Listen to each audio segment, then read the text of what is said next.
জঙ্গি জঙ্গি জঙ্গি স্বৈরাচারের সঙ্গী ইস্কনের আস্তানা ভেঙে দাও গুড়িয়ে দাও।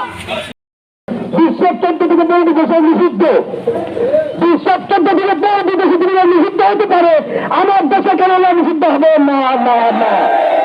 আর একটু কথা,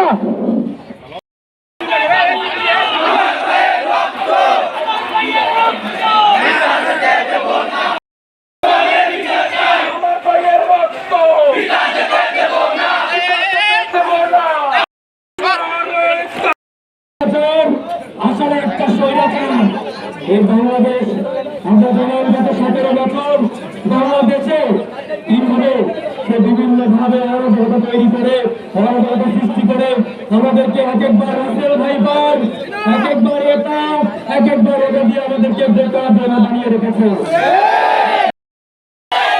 এমন কোন ভারত কেন, পৃথিবীর এমন কোন শক্তি নেই আমাদেরকে দাবিয়ে রাখতে পারবে।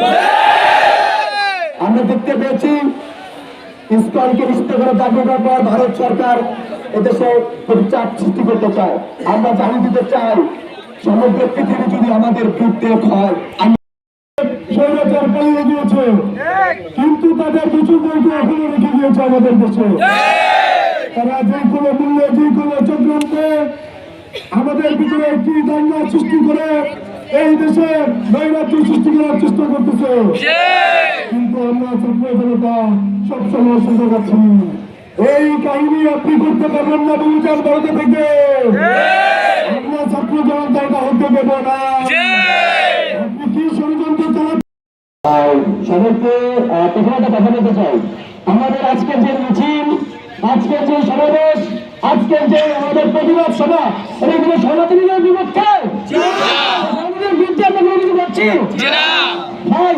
সনাতনী যারা আছেন ভাই বন্ধু, আমি ব্যক্তিগতভাবে ছোটবেলা থেকে আমি অনেক মানুষ সনাতনী বন্ধু এখনো আছে, এখনো চিন্ময় দাস, যাকে যার চারিত্রিক ব্যাপারে আজকে বলাৎকার এবং নারী নির্যাতনের বাস্তব চিত্রগুলো পৃথিবী দেখতেছে, সেই চরিত্রহীন লম্পট এবং নৈরাজ্য সৃষ্টির দোষর চিন্ময়কে গ্রেপ্তার করার পর আওয়ামী লীগের নেতা নানক সাহেব তার মুক্তির জন্য আপত্তি জানান।